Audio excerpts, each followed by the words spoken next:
Welcome to the Budget Committee's hearing on building a more dynamic economy, the benefits of immigration.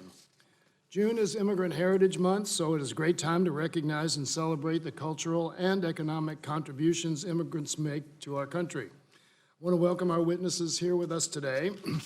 This morning we will be hearing from Mr. Tom Javits, Vice President of Immigration Policy at the Center for American Progress. Glad to welcome Mr. Javits back to his old stomping ground. Before joining the Center for American Progress, Mr. Javits spent 7 years working under Ms. Lofgren as the Chief Counsel for the Immigration Subcommittee of the House Judiciary Committee. We also will be hearing from Mr. Abdirahman Kaheen, one of Ms. Omar's constituents and the owner of Afro Deli in Minnesota. We'll be hearing from Dr. Sari Kerr, Senior Research Scientist at Wellesley College, and the Honorable Douglas Nichols, the Mayor of Yuma, Arizona. Welcome to all of you, and thank you for being here today. We appreciate you taking time out of your schedules to testify before the committee. Now we will have opening statements. I yield myself 5 minutes for my opening statement. Every day that we wait to fix our broken immigration system, more families are separated, children face horrendous conditions in detention centers, businesses face uncertainty, and we miss out on new economic opportunities.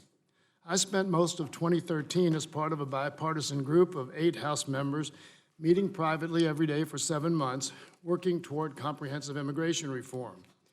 And despite the current climate that makes it seem like there is no room for agreement on this issue, we were successful in forming a bold, bipartisan package we were confident would have passed the House had it been brought to the floor.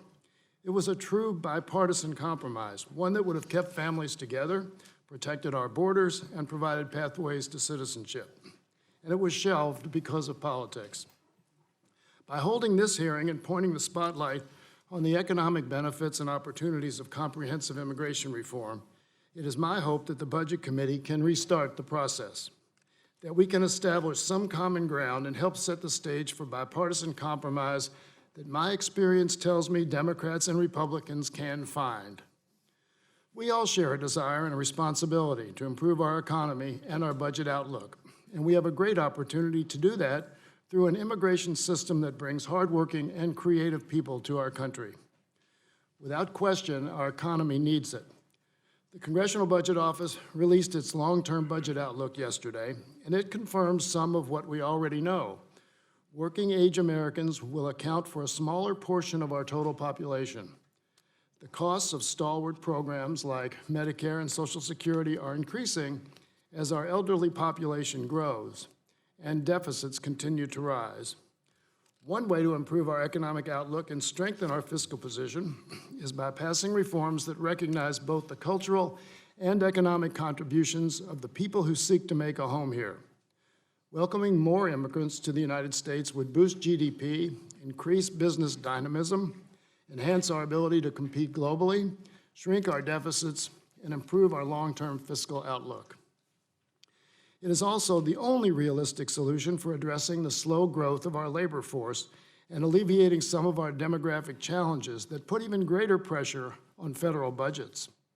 Immigrants, both documented and undocumented, have already helped extend the solvency of Social Security and Medicare, 2 of the biggest drivers of our long-term budget challenges.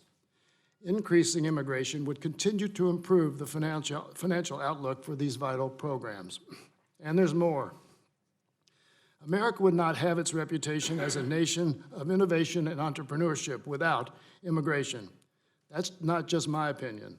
The U.S. Chamber of Commerce and business leaders across the political spectrum would be the first to point out that first-generation Americans create 25% of all new businesses in the United States, with the share rising to as much as 40% in some states.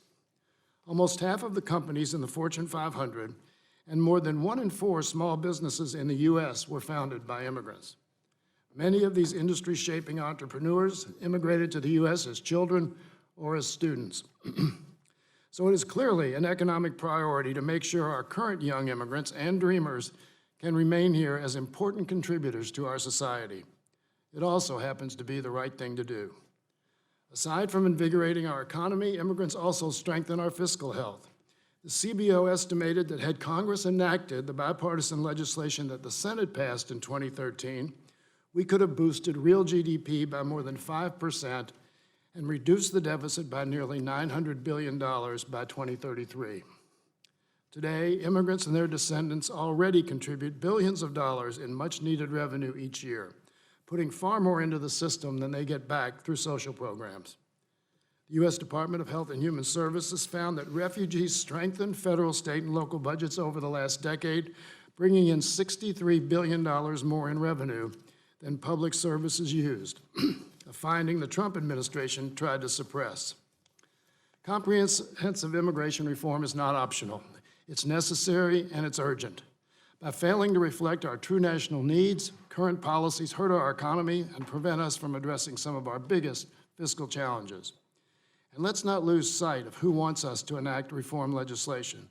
Everyone from the U.S. Chamber of Commerce to labor unions, law enforcement, the faith community, the agriculture community, and countless other organizations and interest groups agree that immigration reform is key to our nation's future. Today, with compelling evidence of the economic benefits of reform, I hope we will be able to add more of our colleagues to the long list of supporters. And before I recognize the ranking member, I have a couple of